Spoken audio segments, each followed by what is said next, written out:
Bismillahirrahmanirrahim. Alhamdulillah Rabbil Alameen. Well, this is, what is this, the 18th of September 2016. The subject today,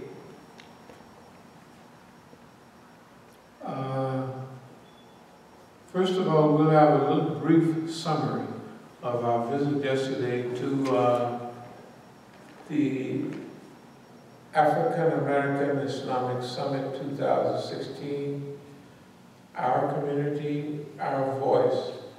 And we had a nice drive, and Brother Ayub and I, and we had a visit to the Masjid there in Atlantic City. And just a brief summary or review. First, it's a nice ride on the road. It takes about 3-4 hours to get there.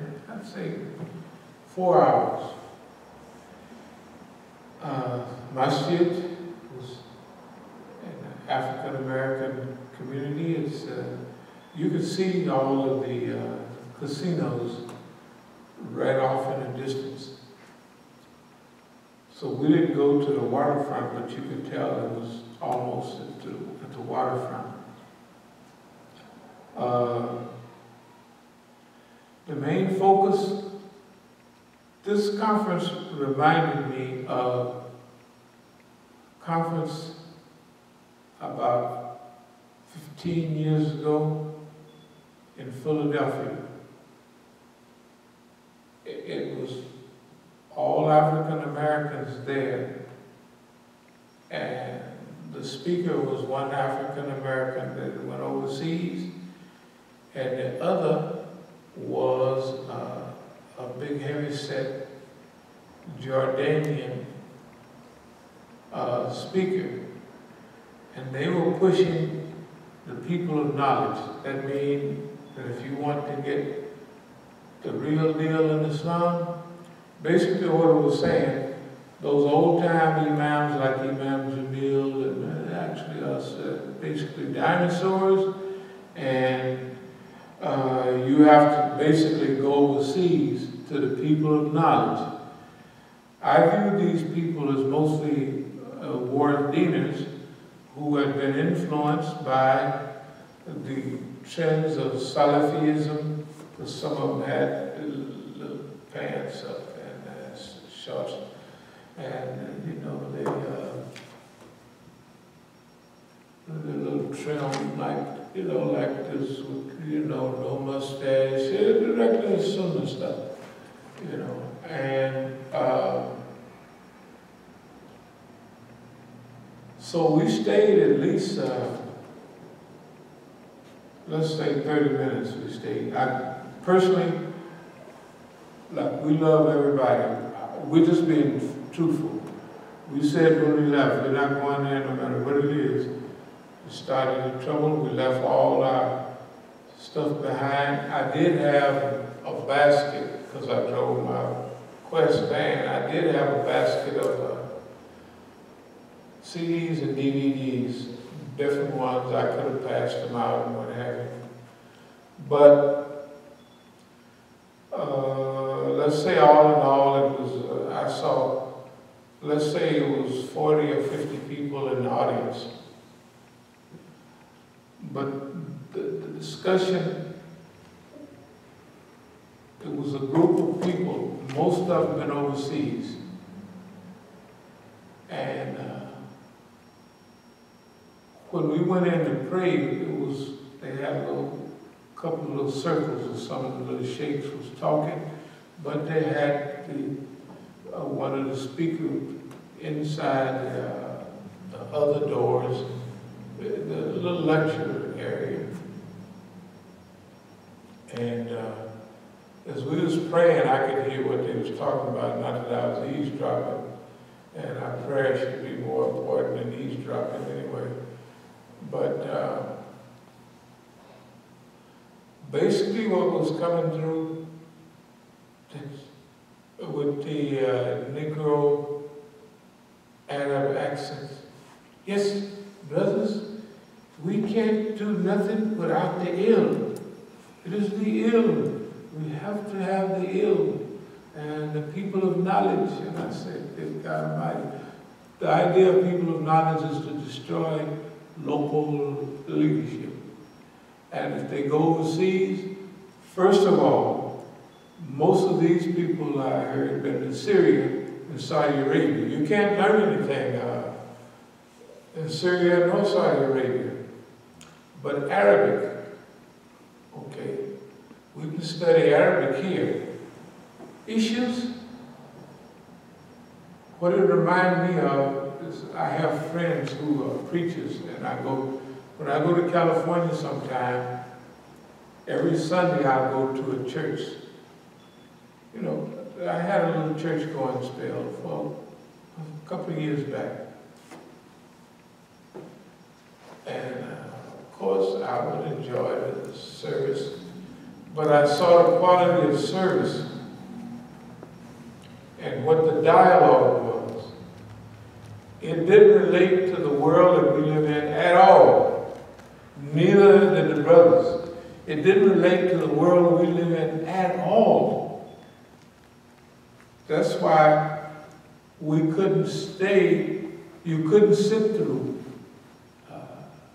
So after the prayer, I held on a minute, because one of the sheikhs came in and said, oh, the speakers are starting, so they ended one little, cycle. But another little crew got together that was going to speak. I want to tell you, brothers and sisters, my talk will be about Imam Ghazali. And Imam Ghazali, alhamdulillah, and it helped me, and although it was 800 years ago or so, something like that, it helped us in our spiritual growth. And of course, we talk about it, Imam Ghazali a lot, In fact, I have a good DVD from Iran on Imam Ghazali.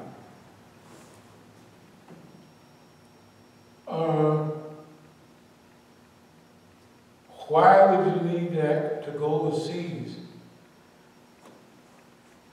What I witnessed amongst the brothers is this. They get the simplest hadith. I'm talking about Zayd Shakir, all of them. I went to a couple of his meetings on Tuesday night. All he would do is have a few hadith from our standard hadith books. He would read the hadith in Arabic and then translate it in English and give a couple commentaries. It's pitiful.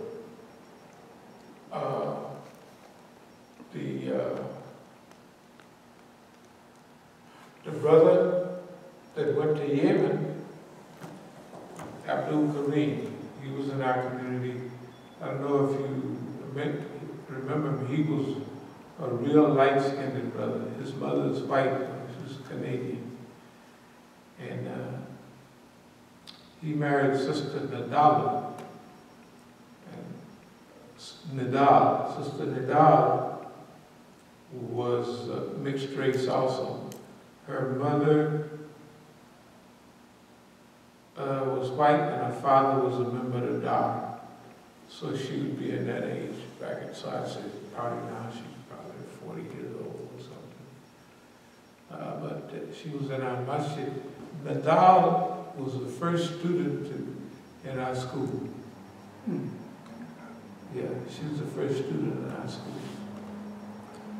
But she married abdul-Alim. They had a few nice kids. The kids looked white. The kids, they had daughters, they looked white. Kids now probably 21, 22, the girls. Anyway, they would come to our community to get credentials. Then they'd go overseas and come back. And my opinion is the reason he married Nadal was to make sure that they go to Yemen or Syria. They wind up in Syria. So he knows that she wasn't going to stand for another wife. He gets another wife, and so they get estranged or divorced or something. That goes back to government agents marrying people just to destroy their religion. That's common, no big deal. So people say, oh, that was my wife or husband. No big deal. People destroy wives, husbands, and their children. They would rather see their children non-believers than Muslims. That's one of the ways you get a look at the Muslims, you know. When they snatch their kids out of school, when they do this or that, they don't want their kids to be Muslim, you know. That's one of the reasons they wrapped this school up here, because if the kids stayed along a couple of more years, they'd be so stuck in Islam, it would be hard to get it out of them. But if they got them out then, it would be a cultural thing more than a deep, not to change the subject, but believe it or not, none of our children, some of them would be now up in their 30 years old and some way up in there. None of them are active around anything that we do. In Oakland, not one single one of them ever come around. All advice I ever gave to them was never about movement. It was about, if you was a little slow and what have you, Abdul-Alim would tell you, well, be a security guard. But he never told anybody, follow your dreams. What would you like to do? What would you, well, get us a try. You can't lose. You know what I mean? Never that. Always get in the system. Everybody out there. And everybody's here. They're here too. They're headed for the system. They're not headed to change the world or make the world. But anyway, so Abdul-Karim goes around now, even around this area, and they're all little petty sheikhs because they went overseas. Okay. Technically, we're going to blast all of that out of the water because when we go into our community expansion, it will be because people have went through our study program. Be short, simple, and concise. It's a two institutions. College of Strategic and Islamic Studies. So, maybe it's a 6-month course. You study strategy, Islamic movements, history, and how to apply Islam. So when we start off, we might combine them together. So that would be the College of Islamic Movement Studies and the College of Strategic and Islamic Studies. It'll be combined at first, but they're going to be with a 6-month program. So we'll have what they gave us back in the 80s. Intensive Arabic from a Quranic framework, and Tafsir al-Quran, management, Islamic studies. Yeah, strategic management, it's not though something that's functional. But all that, needing that knowledge that they're talking about, all they do is read from the most simple Islamic literature and translate it. Their translation is no better than it's like all you do. We got Yusuf Ali right there, got the Arabic. So you read the Arabic and then you give your own translation. So, but never apply to reality. Oh, it don't apply at all, I'm telling you. That was why we left. But we were there, I would say close to half an hour. We was there close to half an hour.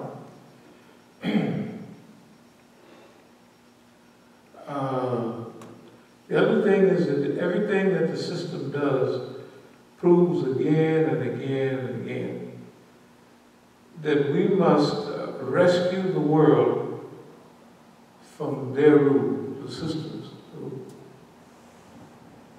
Even if you go to the conference, it proves one thing. First of all, there's nothing new. It's the same thing that every time we go to a program, it's the same lesson. That we have to do this stuff ourselves, and they're transferring local leadership to overseas.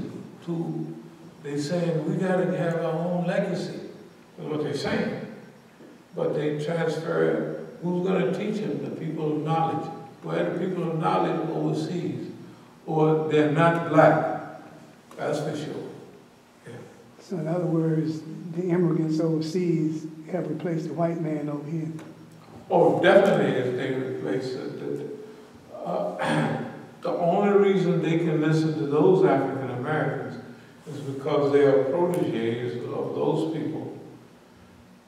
So, I'm glad we didn't have anything to say, or they didn't ask us, because we would explain how insane that is. And we would show through the groups their behavior. Okay. See, one of the things that proves that you know what you're talking about, if you know your enemy, you can predict their behavior. The better you can predict their behavior, the more you know their behavior pattern. Right? That's very simple. When Hamza Youssef spoke at our program, 9901, 2 days before 9/11. Actually, he gave a pretty good speech. You're going to pay for your crimes, talking about America. What you did to Indians, what you did to African Americans, Shoot, after 9/11, 2 days, 9/11, then a few days after that, the FBI came to him and said, you said we were going to pay for our crimes. I said, what did you mean? He said, I spoke out of turn. I got carried away in the spirit of the moment. In other words, we was going to come up next talking gangster talk, so he had to talk gangster talk before we did, and he was actually telling the truth. And the FBI came and scared him to death. Not only scared him out there, but he run over here and had a meeting with George Bush.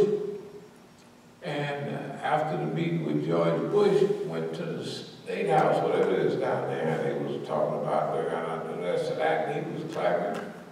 The State of the Union address. State of the Union is beautiful. So anyway,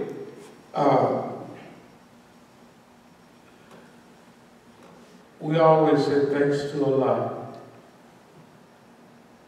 for putting us in this situation. We always relate to it as a Super Bowl, but we mean, can you imagine living in a world when you don't have any influence over the trends of life at all? When you're subject to everything, like if you got a job, you got mortgages, you got this, you got that, you're literally helpless. Like, if you got a good job, suppose they do some crime. You can't say anything about it because you're tied to the system. You can't say, I protest. And if you're smart, you definitely won't be a whistleblower the way they treat whistleblowers. Number one, they don't care what, you notice, they don't never say nothing about what the whistleblower blow the whistle on. They start talking about the whistleblower. You blow the whistle. Or the brother stood up recently about the Black Lives, I don't know how to pronounce his name, but you hear a lot about, I heard a good program the other day. They was talking about Mahmoud, Abdul-Rauf, all the program on WPFW. And they were saying how the commentator was a sports writer. He was saying, Man, when I told Mahmoud Abdul Raouf that he was my hero, he looked at me like he didn't know what I was talking about. He said, because in those days they didn't have Twitter, they didn't have this, and he didn't know the support he had. You see what I mean? Right. He said, but this guy now, hey man, he said everybody, all the teams, and there's a whole crew of Negroes too with him too, huh? Mm-hmm. In those days, Elijah won, all the big boys turned against Mahmoud. Okay. So, but the thing about it is everybody can see, and when they jump out against the brother, everybody's on his team, or most people. But they try to change the subject on him too. Not about Black Lives Matter. They said, oh, this is harming the troops. Harming the troops? He ain't took no position on the troops. But you know how they try to change the subject? It's not about the troops. It's about shooting black people down. And you know, these people are so crazy, they ain't had no slowdown on shooting Negroes. Increase. With all they are literally insane. And then the guy here that shot the brother in Indian Head or somewhere the other day. Yeah. The police turned off the little camera or something. Yeah, that's here. Right here in D.C. Oh yeah. The guy he shot? The 31-year-old guy? Yeah, my nephew, his ex-wife, knows that little boy well. They said that's a lie. They say he didn't do that. They said somebody cut in front of you real quick, Right. and then you run into him. What you supposed to do? He on a bike. Right. They say he ain't doing none of that stuff. Of course. Well, the point is about being a little free. And if you're into the system, you can't protest too much because you're so far into it. So one of the ways that our people control the Muslims is get them into the system. Remember on Press TV the other day they were saying about, well, the Muslims don't integrate into America. Remember, was you there during that question? I'm not that. And I was saying that people came here for religious freedom. The Plymouth Rock people, I said everybody came here for religious freedom. That's what they came here for. Not to integrate, yes. They never integrated into the Native American system.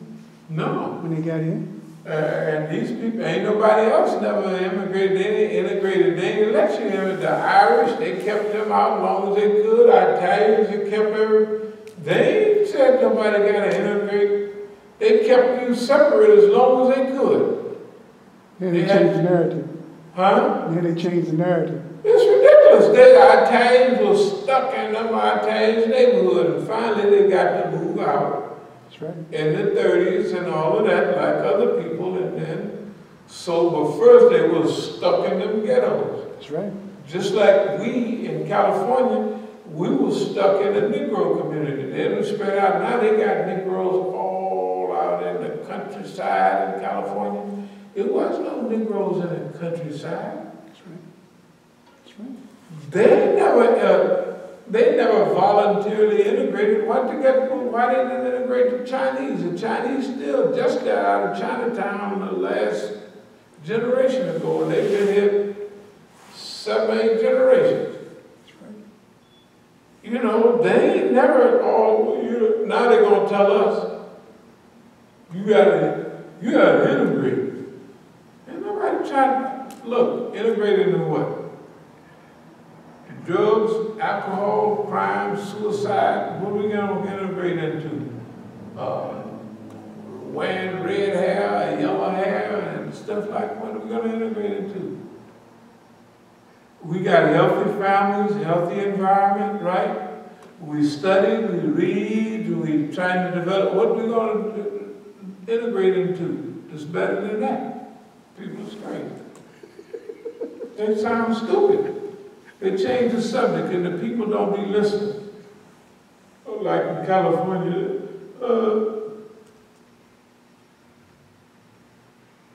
"Man, Musa, you're a dictator over the community." I said, "Dictator over the community?" "Yes, we heard that you caused a lot of trouble there in Oakland." I said, "I caused trouble?" "Yeah, I did." I said, "Every time I come, I'd pay $50,000 in taxes. Then I'd look at the Masjid, and the front was tore off for 2 years, and they raised 3 sets of money. 3 sets of Imam told me he raised a set of money and gave it to abdul-alim. Imam, the big Arab Palestinian. Other brothers said, I had 2 sets of money verified, not the little bit that I loaned, but maybe y'all need a little money to fix the front of the building, you know. I fixed the front of the building. After it was there for 2 years. And still, even now, when I go out to Oakland, I've been doing it for 30 years. When they was all there, community, if I leave town and I'm gone, give them some speed, when I come back, I'm out in front painting the Masjid. Even the sisters told Abdul-Malik them, that show is cold. All them young brothers, and they ain't doing. I said, yeah, I do cause trouble. The roof be leaking, which I said, the trouble I cause is that, like we bought that beautiful property and it sat there for 10 years or more. And the grass would be 50 feet high. They would park old cabs on there, and the city would write fines. I would come and pay the fines, although I'm here in D.C. I said, that's a lot of trouble. And then when you want to remodel some of the buildings, I come from here and I remodel 80% of the building and all the money for it. And they do, I'm talking about I do personally. Because I start work early after running and I work all into sleeping time at night. Because, you know, you just work, maybe take a little breather and keep on working. Anyway, or I go up on the roof and the roof got tile and stuff in there, you know, where, you know, if you just want a little air, you could hit that thing. If I'm just trying to away from you. Oh, okay, yeah. So, whatever it is, the main thing about it is this. All we do is go out there and try to fix things. You know, it's so hilarious that when I was up on the roof, fixing the roof, I asked him, I said, come on up, and that's the first time. So, you know, where they have a little cup and there's a drain at the bottom. So I looked down in the cup and it's leaves and debris that grew over it. So I pulled it up and it's a little piece of tile there. So it slows the water down so the water will fill up. Then I keep on pulling and it's another piece of tile. Like if you put a little piece of tile or a little thing around the bathtub, whoop, if you put a thick piece of paper right over the bathtub, it'll just slowly, just go down slowly. And if it was sitting outside, the debris would go there, and pretty soon it would seal that. So when it rains, that roof would fill up with water, and the water would find a place and start leaking. Wherever it find a place to leak, it's going to destroy it. Well, that's what would happen to our property. So I would go up and I would fix it, but I'd call the property. I said, look at this right here. He said, and that's all he'd say. The next time I called him up there, so the roof was leaking again. I'm going to call, let's go up on the roof. Remember I bring a bottle back and I show you the bottle. The bottle has tar all around it because right over the hole. They stick that down in there and actually screw it a little bit so it's a tight fit. So when it rains, that roof fill up again, and now it's leaking on the other side. So I said, yeah, you see that? Yeah. So you don't tell the people none of that. Not to mention, I would say we had at least $20,000 worth of equipment, remodels, saws, good saws, ladders, compressors, spray painters, cost $700, $800, all that. All that's gone. All the tooling, everything is gone. And the school, that big school, every computer, every screen, everything is gone. That's all on Muhtar's watch. Everything is gone. Ain't nothing there. School building is empty. Where is all of that? That's $30,000, $40,000 worth of equipment and stuff. It's so tragic. Now it's about 2 years ago. I had 3 dumpsters, some 30-foot dumpsters. I had a guy come, a Brazilian guy come, because I had one of the Iranian brothers that I know, he was a contractor. I said, come by and look at the property and give me an estimate of what it's going to cost to get it, fixed up. So he looked and saw this and that. Get insurance on this, because they have let this leak so much here, that might fall. I was going to take it into the school. Muhtar had one of the strongest locks and stuff you can't hardly solve, so we just said, forget that. And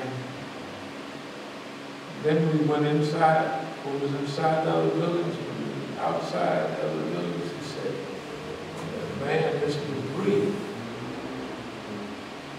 I said, well, what do you suggest? He said, I'll tell you what, I have a friend that takes care of all of our jobs.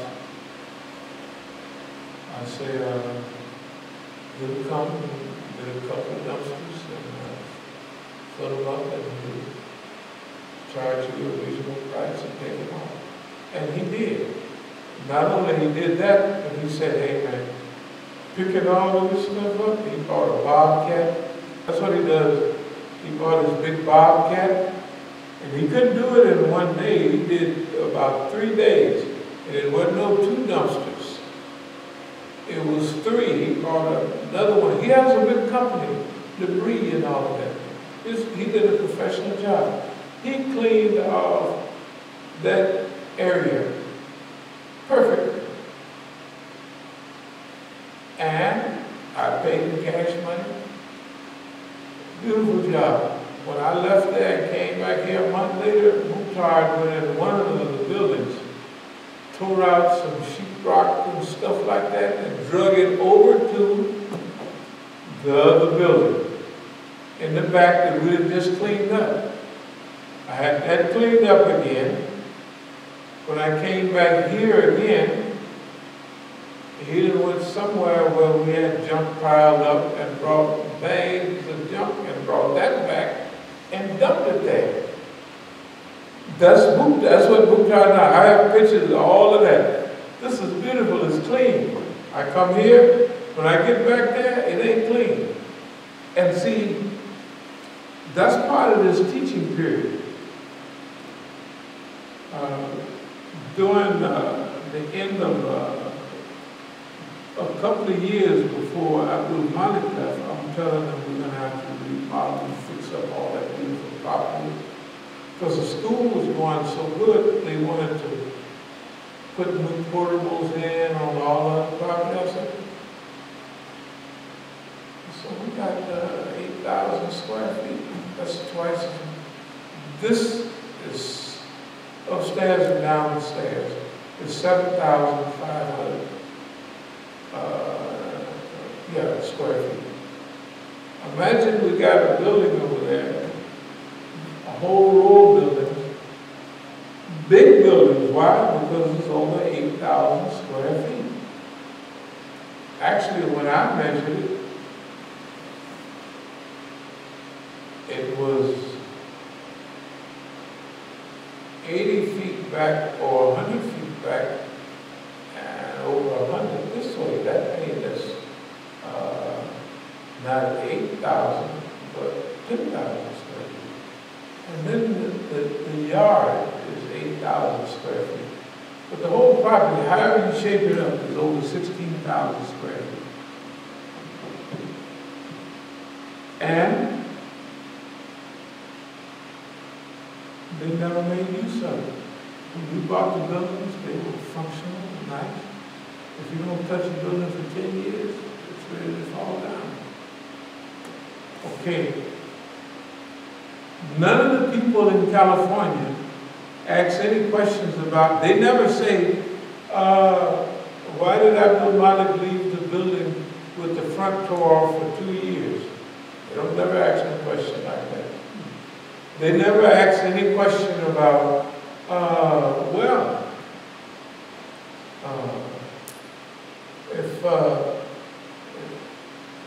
if you and Mukhtar went down to the city to check on all the status of the property, see, the city was messing around with us so much, and Abdul-Malik said, you can't, the property that I remodeled, he was saying the city had said you can't do nothing with that property because you have to pay $25,000 to have it torn down and moved away. For some dumb reason, like it didn't have permits to add on to that. Well, when I went down with Mukhtar, something neither one of us knew. You check in the microfilm, and there it was, 8115 and 8119. The lot is 8121. The other property is from 8101, 8105, 8107, and 8109. But I remodeled 8109, 8111. That's two big buildings. That's what it is. Two temporary Islamic law was. In the back of those two buildings, which was incorporated into the remodeling, all beautiful. Big, thick carpet, new tile, all beautiful paint.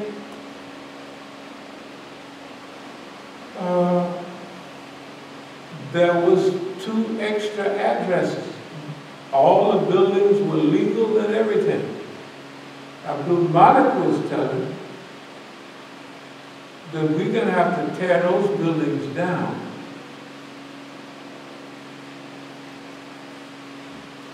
What I'm trying to say is, the people out there, they all with them. They don't ask no questions. No matter what we do, they don't, it's like, think about it. Remember the Negroes here when they would leave?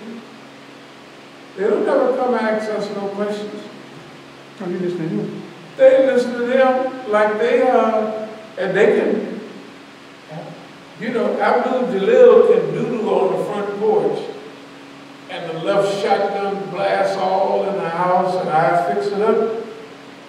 Nobody never asked me nothing about none of that. They're always the victim. They're the victims. Not us. And Mukhtar, Abdul-Malik, them, all those people out there, see, here's what we're going to do. And it's going to take 2 years. It'll take more than 2 years. Like I'm telling you, some of the stuff happening now is 1% maximum. It's not even 1%. It'll take 2 or 3 years to talk about the stuff that happened.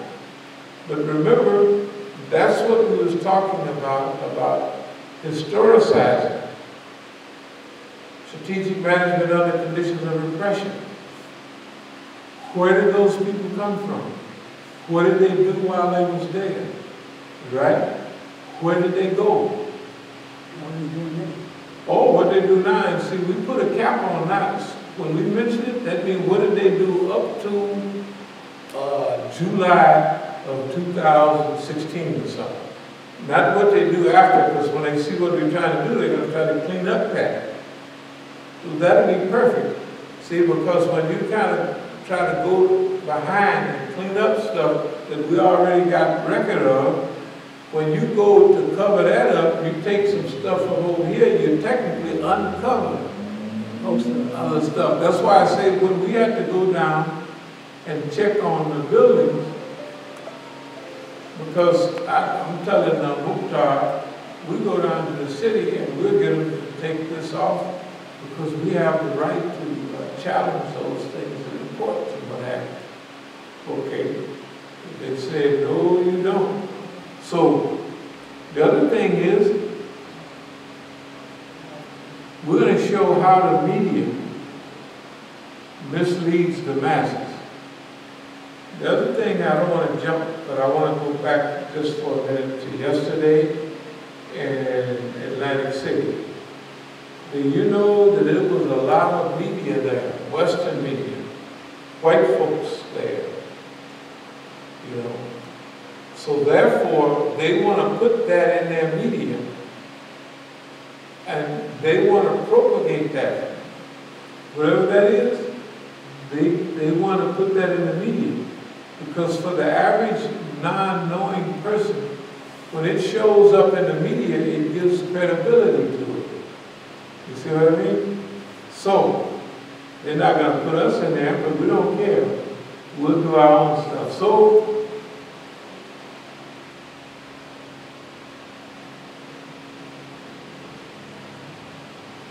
we will have to teach the people through our study and work program how to monitor yourself, how to train yourself. In other words, how to become, through visualization, seeing what you want to be, how you want to get there, and what you want to become. This is what we have to teach the people, because the people do not believe. How will I put it? Definitely low self-esteem. That's why we'll listen to anyone a little lighter and brighter than us. Okay? But it's more than low self-esteem. It's just a feeling that whatever it is, other people got it and we don't have it. So this chronicling, not only of events, but of behavior, and putting that together in a curriculum to teach people, yes, you can be, not only be somebody, but you can actually do something to affect your own life. Now that jumps over and goes back to our original preface, that we want people to know that we are not victims in the stream of life. We can manage our affairs, and we can help create the type of environment that we want to live in. This is very important. And so, this is what we want to teach. So, other thing we want to do is show how the media misleads the masses. We know the Muslim show. If they don't know it, we'll tell them what the Muslim show is. But we'll teach people how to ask questions and how to get the right answer to the questions that are asked. We'll teach them about psychological guerrilla warfare. And these videos that we're making now are preliminary videos. When we say preliminary, that means that as time goes on, we will professionalize. But right now, these are training videos. These are training. But then they are, the message is so coordinated with reality that, hey, we're getting a lot of knowledge out of this stuff. Okay, one of the last things, the reason the Muslims are afraid is because they haven't fought. You know, if you have a bully in town and he bullies you and takes your stuff, if you don't fight the bully, you stay afraid. But if you fight the bully, either you're going to win, surprise yourself and win. You're going to realize that the bully can get hit too. Or you might find out that you can actually overcome the bully. That's what's been happening with us. Since we've been fighting the bully, we've been getting better and taller, and I hate to use the word, but smarter. Our religion is improving and increasing. The other people, yes. And that's a Quranic command. Yes. Fight the chiefs of the disbelievers. That's yes. what the law says. So Yeah. we in line with the Sunnah. That's what it's saying. That's all I'm saying. We're so in line with the Islamic principle and teaching that it don't look like it, and it definitely don't sound like it. That's why the software that you had for translating, when you talked in it would work, right? It worked fine. It would work. It would translate and type out just what you say. Yeah. But it wouldn't work on me, right? No. Okay, you know why? I talk different than, you know what I mean? Everybody know what I'm saying, but I talk different. The machine is not programmed. Right. Either you would have to program the machine. I tried. Well, that's what I'm saying. Is if it comes from the system, okay, you're not a bad guy. You just were educated in the university. And your dialogue and your vocabulary fits into that. My vocabulary don't fit into none of that. It don't. Everybody know what I'm talking about, but it won't translate. You know what I mean? The damn machine won't translate. They won't do it. They won't. It won't do it. It won't do it. That's it. But it's because, you know, if we're talking to Arabs, their machine won't translate either. Iranians' machine won't translate. The English which we're speaking, and we have a reasonably good vocabulary. We don't have an uneducated vocabulary. But the way we use it, it's just not, it must not be proper English or something like that. Something like that. I understand everything you say. So does everybody else. I had no problem with that.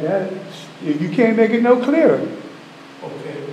But if you don't want it to be clear, if you design like right now they have I was watching a public type program on a new 6 months college course. I don't know, it costs $20,000. You get a loan or something on computers, something that you'll be sharp. But it's new stuff, and you don't have to take psychology, sociology. You have a certificate, and their placement rate is about 90% or in the high 80s, it's something like 90%. So it's mostly a little older people that were doing this job and that job, and they were in the university. They didn't want to be bothered with another 3 years, something like that. So they wanted something that they could use. Okay, that's the way our course will be. We'll have a concise 6 months, and then you have to go out and put that to practice. You see what I mean? You just helped me with understanding our history even better. Right. That's right. Throughout our history, they never translated. No. Oh, we love, look,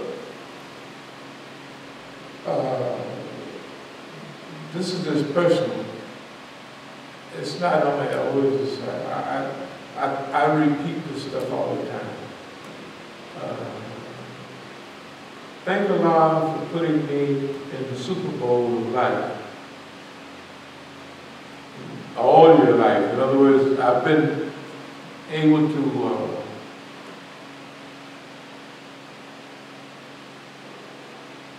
this was an answer to some of the stuff you may not believe it, but Dum Khadijah and Mukhtar said, Mukhtar was there once when I had a run-in with the police. And I had a Delaware license plate on my car, which didn't belong on the Delaware car, and it definitely didn't belong on mine. But I pulled into our yard, the one outside this big yard. So the police says, I told you to stop. Well, he did tell me to stop 2 blocks down there, but our place is there, so I just don't know what it is. So I pull in on our property. So when he run the thing, by the time the main police get to me, he done already called for backup, so now it's plenty of police. Actually, when I passed about 3 police cars, so evidently they just came on him. So I have my son with me. Mukhtar is there at the building. Even Ahmed Shaman happened to come by at that time. The Egyptian brother from LA. So the police is saying, well, you can't, where did you, what's that, that plate don't belong on this car, and da-da-da-da. I said, don't worry about it. And these are not driver's license, this is an ID. I said, that's all you get. I said, you on my property, get your hand off your gun. This is the other one. What you doing with your hand on your gun? This is a traffic stop. The hell is wrong with you? Get your hand off the gun. My son, Dad, come on, man. I said, look, I'm doing this. You just shut up and watch. I know what I'm doing. And I asked the other police, what are you doing? I'm from East Oakland. You people know, what are you doing in East Oakland? Like, this is my time. What are you doing? And the other police, the one that's in charge of it, he's a corporal or a sergeant or something. They can't do nothing till he gives the signal. And his partner is a woman, and he put my name on the thing, and this is popped up. And they tell them special circumstances. So he gets on the cell phone and he calls whoever he's calling, what's the National Security? NSA? NSA. He's talking to them. And he's pacing back and forth. You could almost hear this nigga is saying, and he's doing, and they saying, stand down. And that police is red and crazy. I have violated every law in the world. I definitely ain't got no driver's license. The car, the license is a Delaware plate, and I just happen to pick them up from the auction somewhere, you know. Everything is wrong, but they're wrong. Right. And they can't do nothing. And they wrote me a $1,400 ticket. This has been 7, 8 years ago. I've been stopped 200 times, and they never asked me nothing about that ticket. The ones in Memphis, the one, we got stopped the other day, taking the family up to Boston. I remember I was saying the ticket I got in Oklahoma, nothing shows up. You would have a warrant. I know the rule. I have, like, you know, every ticket I get, I keep it as a, not a souvenir, I keep it as a record. When I get into court, I'm going to say, just a minute. When they arrested me in Las Vegas at the airport, when they treated me bad, I started talking loud. And so they said, you can't get on the plane now. I said, you must be crazy. So they called the airport police, and they said, you have to be silent. I said, silent? You must be stupid. I said, ain't no sign around here being saying silent. I said, I'm the customer. They're supposed to treat me right. They're supposed to treat me right. They can't tell me anything they want to tell me. I'm the customer. The airline worked for me. I don't work for them. And the customer's always what? That's right. Well, anyway, Mukhtar, none of the people have ever seen anybody talk to the police. There's nobody else who have, and they just wouldn't be able to tell the story anyway. Definitely, I haven't seen it in all my years. I have this, people don't talk to the police like that. But Mukhtar told the people that the reason I can do that is because I got a deal with the police.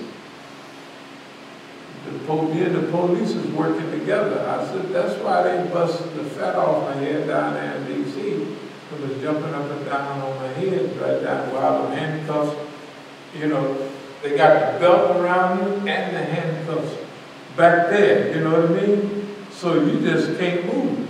And the police right there in the D.C. jail, he's jumping up and down on my head. And right there on the 6th District, Benning Road, you know, at that time, you know, sometimes my weight goes up and down, and I'm heavy at this time. Right down there, they going up them stairs from where they got the gas pumps and all that, and go around the backs. They lifted me up into by the handcuffs, like this. If I wasn't lifting weights, man, they would have tore every muscle up here. You know, in other words, if I wasn't strong, and then they drug me off into, then they had, you know, where there's snitches in the cell. See, I wouldn't do that. I wouldn't want them to do me like that. I said, you and me is different. Well, it don't bother me now. So now, after a couple of hours, the handcuffs behind you get a little sore. So I do this for about an hour. Finally, the police in the next cell over there is watching me. So he called the police to come and, you know, take the handcuffs off. So he come and he says, now, such and such and such. I said, yeah, good, come on down. You know, brother, I was 68, senior citizen, you know, they say no way to treat senior citizens. They said, well, you have to follow the law. I said, just a minute, man, don't come down here talking about no law. You the one breaking the law. So you can just get your behind out of here. So he walks on out, and the other guy said, man, I said, don't worry. I said, I am not you. What you would do, I don't do. I said, a little bit of torture. I said, this ain't nothing. I said, if I was in Palestine or something, I said, maybe in 2 hours they'll take them off. Maybe they may act crazy and I'll be here tomorrow, but they gotta take them off. All I'll be is just a little miserable. And, I keep doing this. I just won't like it, but I ain't gonna die. I wouldn't lie. I said, I told you I'm not you. Then he must have pushed his buzzer to tell the police to come back and let us. So the police come back. He said, well, Imam Musa, I said, fine, we can cooperate. Now you're not acting like a damn fool. You know who I am, and you know what the deal is. So now we can, but you can't come in here playing like, oh, a law been broken, you don't know. He's calling me Imam Musa. So that for and then the lady in there, she didn't got the Holy Ghost now, the lady police.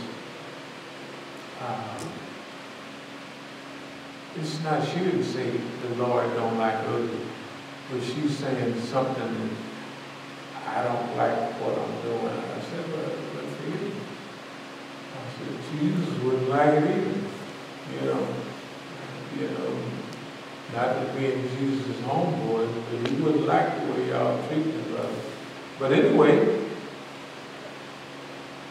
not to mention, Mukhtar is the only nigga in world history that stole a zakat box in front of everybody. We finished giving Juma, there's a zakat box, he snatches it and runs. I mean, you see, the stuff is so stupid. Ain't nobody never had to be nothing about none of it, and half the people will see it. He snatches a cotton box and run off and then call me and say, it wasn't $66, he said if it was 66 cents, you are not to, I say, you can keep the money and the box, Mr. Negro. But the point is, all of my arrests before, I have the best name, one of the best names in California for uprightness, Because see, when I was arrested, I always went to prison by myself. Nobody ever got arrested with me, nobody above me, nobody below me. And none of my crew or none of the people ever called me overseas or nothing and said, you need a couple $1,000, you all right, brother? Nobody never done that. I'm the one always called them. I'm overseas and hey, you come down and see me. And everybody comes back from seeing me and they get rich overnight. Everybody in Oakland knows that. When I was in prison, when I went to the hole for a ride or something, I went to the hole by myself. So, when you have a riot, they bring everybody in and they bring them out of the cell one or two at a time and they question them. And they question me. When they question me, ain't nobody, they didn't go to nobody else's cell and say, okay, you headed to the hole. But they come to my cell, hey, yes, off to the hole you go. So that means somebody that went in there and told something on me. On me. But I ain't never told nothing on nobody in my life. This is so ridiculous. Imagine Mukhtar, forget about the time when they flatten all the tires. Forget about when they shoot the dogs. Forget about even when they outside. First they inside with guns on one night. Then they outside in noontime, like high noon. All of them got guns. It's door time in Oakland on MacArthur Boulevard. And the whole world sees it. Finally, after they don't get no incident, the police come, and the police come and let the people that had the guns run off. They didn't come over and ask me nothing. The woman police took out a phone camera and took a picture of me, that's all. But it wasn't but a hot minute later. Everybody in the world, I went to the police station passing out flyers and CDs and everything for 10 times. Mukhtar comes, him and Khadijah with the police at 12 o'clock at night, saying that I'm trespassing on the property and I got the deed to it. First of all, you can't do that anyway. If you want to put somebody out of an apartment, you got to go get a legal. Right? You can't come in the middle of the night and say the owner says, or the caretaker says, the caretaker, what about the owner? The caretaker. Who made him the caretaker? Well, you're a trespasser. I said, yeah, what about that thing right there?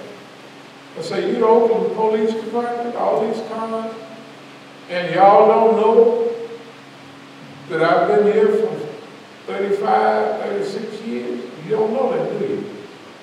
I said, everybody else knows it. You see what I mean? And they take you out to Santa Rita And they worked the brother over, a good time. They weren't playing either. They had a good time out there, twisting and pulling on the poor brother. But the attitude, they just shocked at the attitude. They expected me to be mad and all sad. I said, I congratulate you, Crackers. I said, I tell you. I said, what the old Senator, I said, y'all used to look people who bust upside the head. I said, but y'all have really improved your torture techniques. I said, now I know why everybody's dying in custody without a mark on them. I said, the way y'all had my hands back here, lifting me up, twisting my feet, and the way when I tried to collapse and not come out of the car, the way y'all pulled me out by my feet. Then, when I try to sit down, you got the handcuffs in the back. They just lift the handcuffs up, one on one side, one on the other, and lift them forward. That means you got to be this way. You can't go back. You know what I mean? I say, y'all gonna improve your torture techniques and handling bodies. I say, y'all got a whole lot better. Well, we didn't actually do it. It might have been, was it the city police or the county police? I said, what color y'all? I said, it was the other homeboy. It seemed like y'all all know about it. He was all here. What are you talking about? You know, anyway, Musa had that done. You know, there's nobody in Oakland, even it come out in the paper, it come out everywhere, nobody in Oakland has ever come and asked me, did that really happen to Imam Musa? You know, my son was supposed to be shot 6 times, but he's in the hospital, in the county hospital, just like the South Creek, Greater, whatever it is. And they have a police station in the hospital, right? They did down here, the one right down there. What did it used to be right up the street? DC General. DC General. They had a police station in there, right? In the hospital. I mean, if you came in with gunshots, you couldn't, they'd have to interview you, they'd have to, all kind of stuff. So, he in there with 6 bullet holes and he don't get no interviews. The house where the ambulance pick him up, they thought they were going to pick up a dead body. But he was tussling with them and then played dead, and with 3 stab wounds, one of them army knives. And the poor fellow said, Dad, I think I got it now. That's what I said, dear son, don't you never let nobody tell you that you're slow. That it takes 6 bullet holes and an army knife to run you around. Now you get it. I said, if somebody tell you you're slow, do not believe it. You take my word for it. You all right. You up to date. You know, I said, so you got it down. I said, did the police investigate this? He said, no. When I said that the county, you know, the sheriff is down. He said, he ain't said that. He asked me what your name was, and I said, and what about the police? He said, no, they ain't. I said, so the ambulance, you know, the ambulance, they haven't picked up, you got it in a crime scene. They ain't got bloody shirts, sheets, nothing. So the doctor comes in the next day. I tell you, doctor, lady, we did this, that, now you stay blind. The bullets hit nothing. They did. I said, oh boy, got shot and it did nothing. I said, yeah, it went through this way. It did nothing. I said, that's good. He's a good fellow. He's nothing. God's on his side. That's what it is. I said, and the next thing, oh, by the way, were there any ballistics or anything? You know, the ballistics. The police definitely, they take the bullets out. Oh yes, we get the budget down, I don't know whether it took 3 or 4 out of somewhere else. But the bullets would be in the house. They ain't got no report on nothing. Huh? Laws of go denied. Can you imagine? So ain't nobody asked me nothing. I didn't put that on worldwide TV, but ain't nobody in Oakland. Zaid, Shaka and them, all the Muslims, and I've been there 35 years or more, ain't nobody ever come by and asked anything. What it is all the taxes I pay, all the rescue missions, and everything else makes me an oppressor. I oppress them by paying hundreds of thousands of dollars in taxes and fines. They don't pay no fines. You know, just like here, you know what's around the corner? You know how diligent we are keeping up on everything. Exactly. All of a sudden, well, here's a $3,000 fine. Well, we tried to I said, that's a lot. We go downtown, oh, it's too late. It started out as a $100 fine, and nobody could. It's like all them, the paperwork I get. Do you ever remember the final, what do they call it? The final. When they send the final notice. Right. I always get the final notice. Well, if you don't settle within 2 days, finish. Don't get nothing else before you. Oh, I ain't had nothing. But since it's me, everybody's watching. The brothers have to take care of all the legal stuff. They know it's a lie, but still, you go on down and you gotta pay the taxes. That's the same way Oakland is. But anyway, we have the opportunity to teach all of that as a subject. That's what strategic management under conditions of repression are. How to teach people how to manage under repression. How to teach people how to face unbelievable challenges. You see what I mean? What type of attitudes should you have? How would you be motivated? All of those type of things. We have to teach that to people in our time.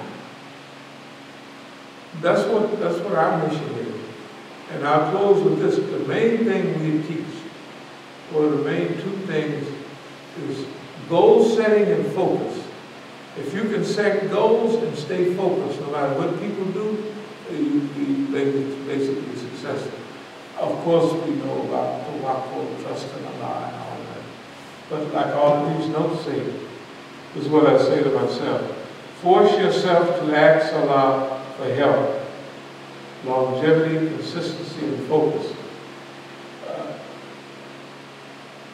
When I say force yourself to ask for Allah's help, see, I'll still ask Allah to help everybody else. I'm not ashamed that Allah gave me more than I asked for already, and technically, I don't want anything but to do what's, for me, I don't want anything else. I don't want anything. I don't want to be any higher, or it don't need to be any better than it is right now. I mean, that's just the way it is. I definitely don't want it to be any better than it's been for the last few years. But for the last year, I definitely, might as well say last 3-4 years, but it's the last 24 years, or the last everything. But it's gotten better all the time. But see, some of the times they have these programs and they have other things to show you what you're up against. Now, Brother Hassan, he was the leader of the last set of snitches that we asked to lead. This is 85, 86. What he told me was, you don't know what you're up against. And see, but you gotta remember, nobody has ever dealt with the government face to face for over 1/3 of a little cycle. This is new. What we've been doing for the last 25 or 30 years is absolutely new, because each stage of the game, they're convinced and they're, our strategy always works. It's always works. Nobody's ever do this. Okay. They're shocked. Wait a minute. Peer group pressure. If you're in a room and everybody's against you, I'll close with this. Did I ever tell you about the sociology experiment that they did in MacNeil Island? You're talking about hypnotizing, man. Not the hypnotist. It was this. It was like, the brother was, it was one of the black cultural programs. In those days they had a black cultural program.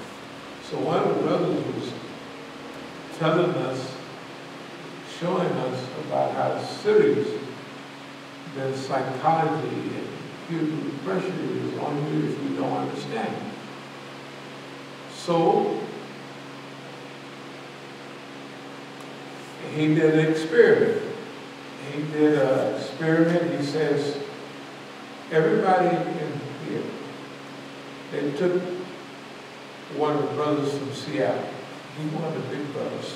Like, you know, big nigga, slick, smart, you know.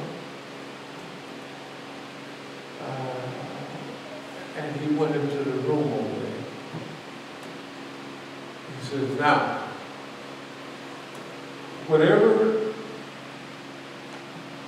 you say, I want y'all to say, this line right here is the longest.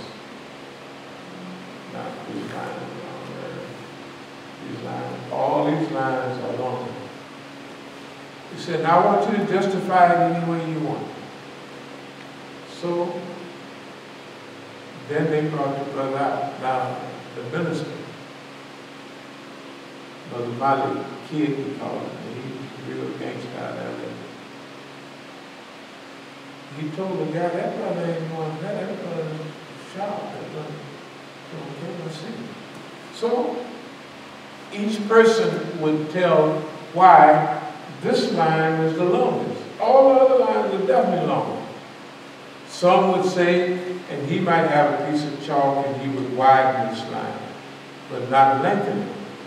The thing is this long. So you would say anything you want. This long line is longer because the pencil that he uses has a secret supplement. You could say he's black, and therefore this line is longer than the others because this line looks like a black line, and these look like maybe a white man line. You can say anything you want. Then they asked the brother, which line is the longest? He looked at him and said, that one is, this one. So we was all shocked. I was shocked myself. He said, that's peer group pressure. That's media, that's all of that. If everybody says, now you got to remember now, in Oakland, here, remember way back when everybody would leave, they would all go there. Nobody would ever come over and ask me nothing. Same thing in Oakland.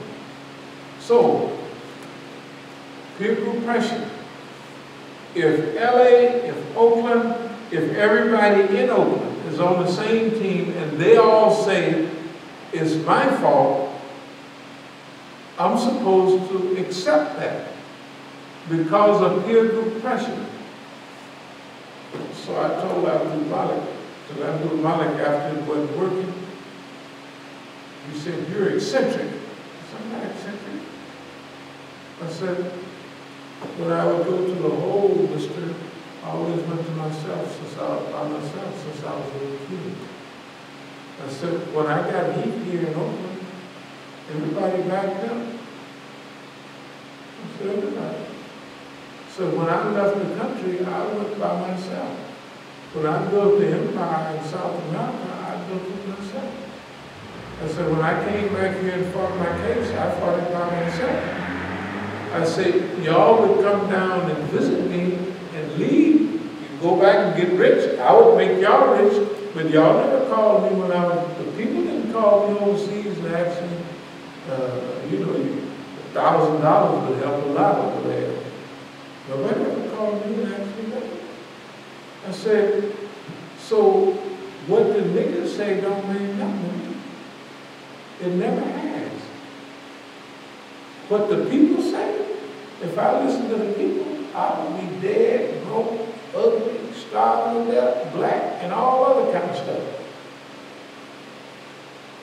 I say, the other thing,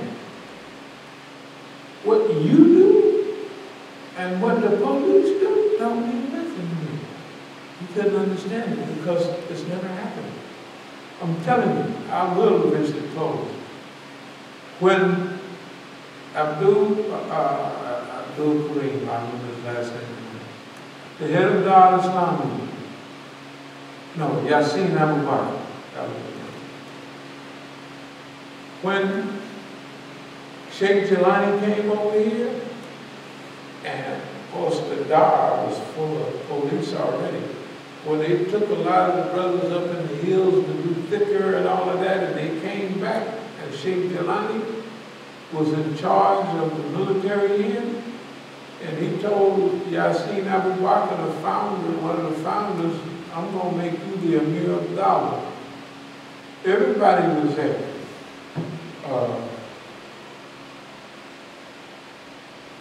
The last poets, Suleiman al-Hadi there, I think Jalil was there, all of them was there. Everybody that was in the movement from the beginning was there. They let him do it. And our brother let him do it.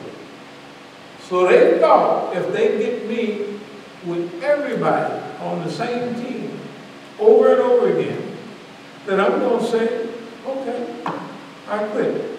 Mukhtar was thinking if he could come and tell me in front of my face, I'm putting you out of this masjid. And everybody was with him.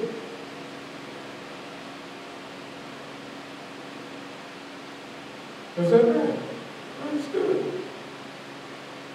He was absolutely certain it would work. I don't know if you ever heard about it. He put all of that on the video. He put it all on the thing, and everybody saw it. They know he never paid nothing. They know. You said, Imam Musa, you stealing the believers' money, misuse of funds. So all our counts from D.C. I say, I give lectures on, we got this much money. You remember? We gave so-and-so, dear believers. I gave one lecture, I said $581. I don't know if you remember. I said, this is where we are right now. Our friend, we gave him 25 grand.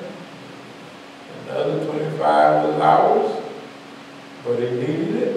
I said, 581 bucks.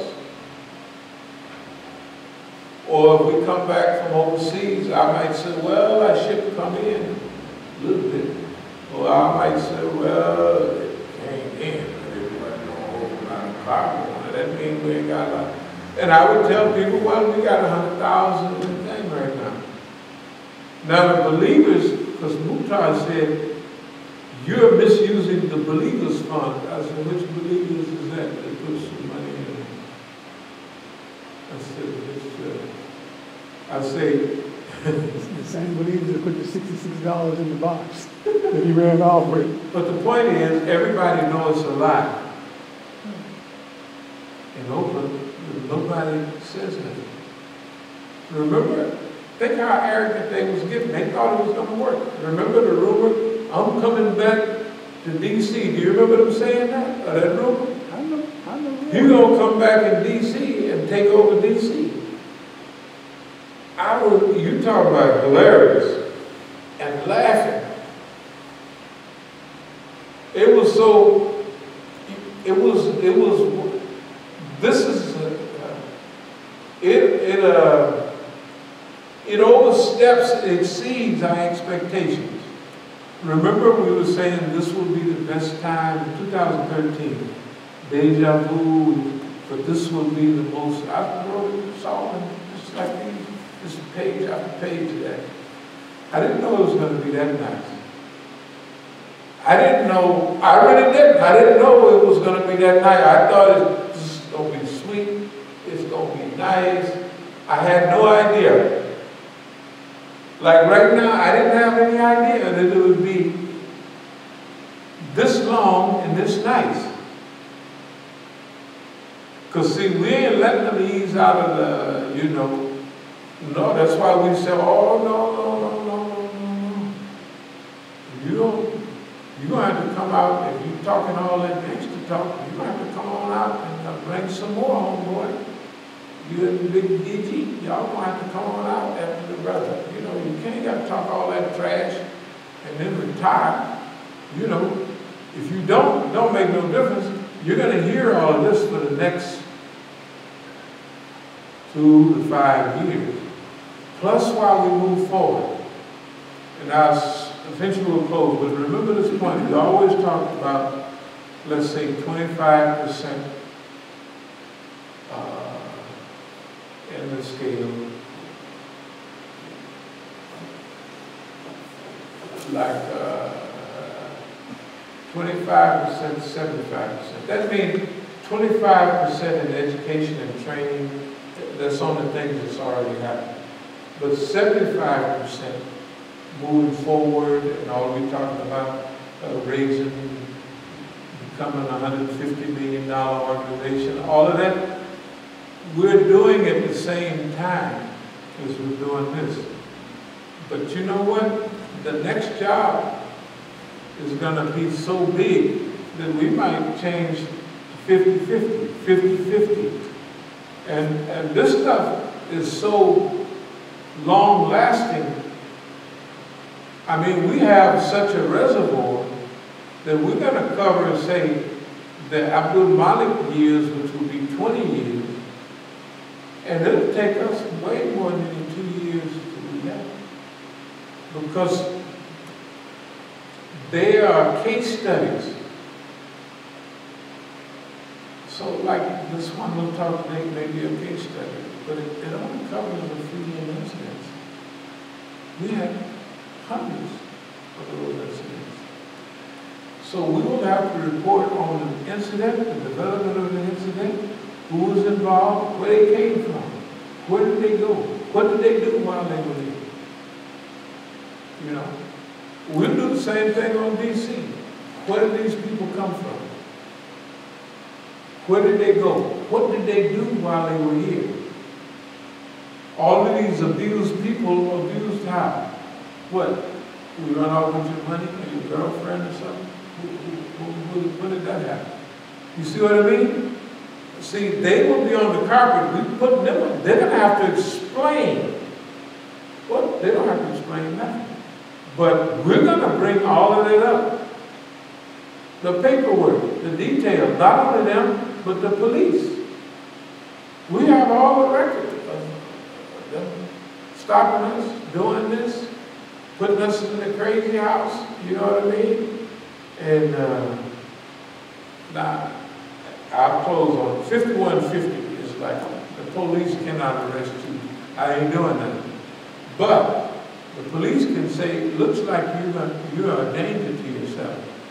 So we're going to have to restrain you and send you to the hospital. Okay, that's 5150. They call it in California. That's not technically.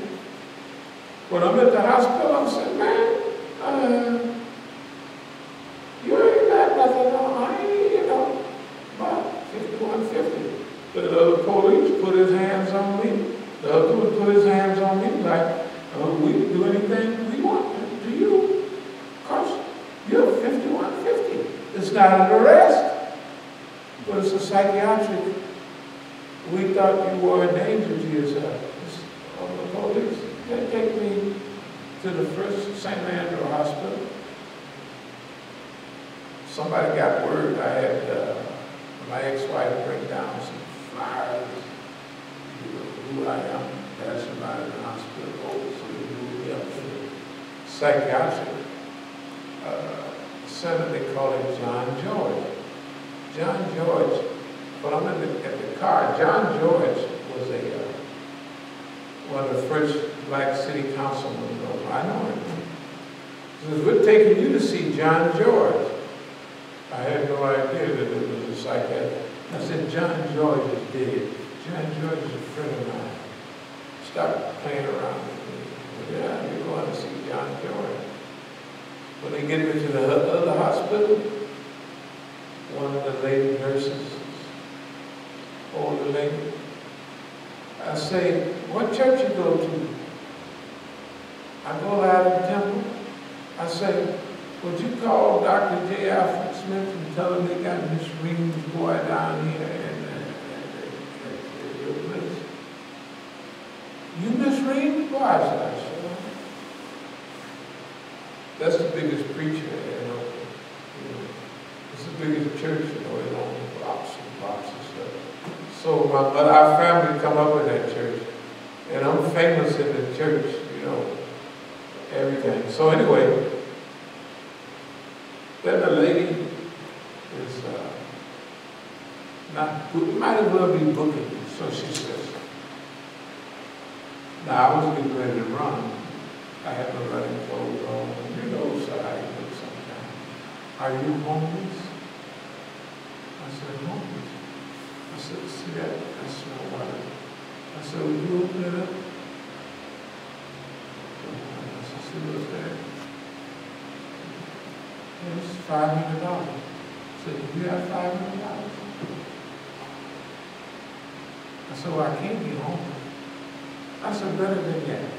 See that little piece of paper there? Has a little Bank of America thing. I said, open it up.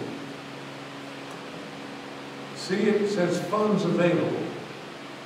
Yes. How much does it say? $49,000 something dollars. It says funds available, right? So do you have one of these that says, do you have $500 in your pocket? Do anybody in here have $500 in their pocket? No. I said, well, y'all must be crazy. You got a job and you ain't got $500. I ain't never worked since 1966 and I got $500. Do you have $49,000? Anybody says funds available in your wallet. That means not what you deposited, but what's available for, I can take out now. Not what I put in yesterday and then going through the process. But right now, when I get out of the crazy house, I can go down now and get that $49,000. Can you do that? No. I said, well, all of y'all is crazy. By that time, they said, anyway, long story short, the police have done hundreds of things like that, and I kept on the paperwork. Turned around in London, held in South Africa, And then they write the rejection on the, the duty roster with everybody that works on that shift at the airport. When they say Green was rejected, they write the rejection and the number to call on the duty. They must be doing their favor. So when I want to call witnesses at Johannesburg Airport, I had everybody's name that was on duty. Right there. Right on the rejection. And I Xeroxed about 50 copies, both sides, to make sure that I got all of that. Anyway, we'll close because I can close for the next 5 hours. Dear brothers, we thank you for the video on that. We'll probably be here 10, 11 days, 12. We're going to leave after the first now. And first we stayed for this program. But then on Tuesday, the president of Iran, they invited us to UN Plaza, you know, down there, at the UN, to meet with, you know, the presidents come every this month is September.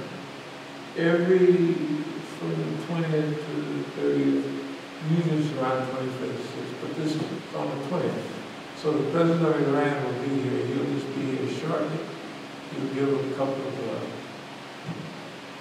have a couple of meetings, speak before the UN, then he'll leave and go back.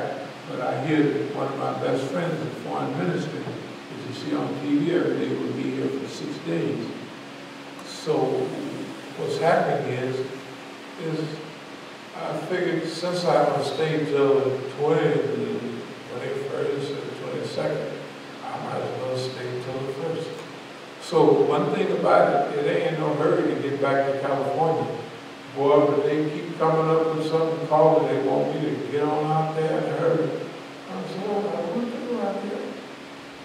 I don't have to do nothing. And they're going to have to put up with several years of, I don't have to do nothing. I'm going to see the Great Wall of China. I am, because I've never seen the Great Wall of China. And I'm 71, and I don't know what I want to be here. I have a plan, just like all these plans. It says on these plans that I'll retire in 30 years from now, or 29, when I'm 100. This would say, what I wrote. That don't mean nothing. You know, I mean, Allah may finish the brother off. He's done a good job, young fellow. But it's all over now, you know. Wave bye-bye to everybody. You know, Allah take you, you may not get a chance to wave to nobody. You just don't wake up. Go down. So anyway, that's our plan. We want our community to we always say it, but it's important, to influence the direction of change for a good world. Not the utopia, but a good place. That's the word utopia comes from, good place. We don't like the world the way it is. If you don't like something the way it is, then you say, try to fix it where it's better or good. Do something about it. That's all what we're doing. You don't have to worry about our numbers and our people. Allah give you hints that everything is going to be all right. We just have to be prepared for helping it become right for everybody. That's all we want to do. And we're not mad at nobody. As soon as this phase passes, we're going to have Mukhtar, Khadijah, Abdul-Malik. We try to help Abdul-Malik them already. We encouraged him to open a center. He opened a center a couple of years ago. You know. We want everybody, all the Negroes, we want everybody to have this upside down. We do a good job. We want everybody to have a good life. Everybody. The people are snitches and stooges because that's what they came in contact with. I'm not saying they didn't know any better, but probably they don't. We have, if Allah is al-Ghafur Rahim, oft forgiving and merciful, then we should try to imitate some of those characteristics in dealing with humanity. You know, أقول قولي هذا واستغفر الله لي ولكم. الحمد لله رب العالمين.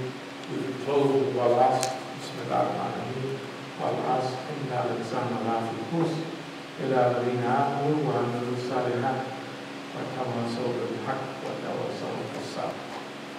سبحانك اللهم وبحمدك أشهد أن لا إله إلا أنت أستغفرك وأتوب إليك. Has any comments or anything? You know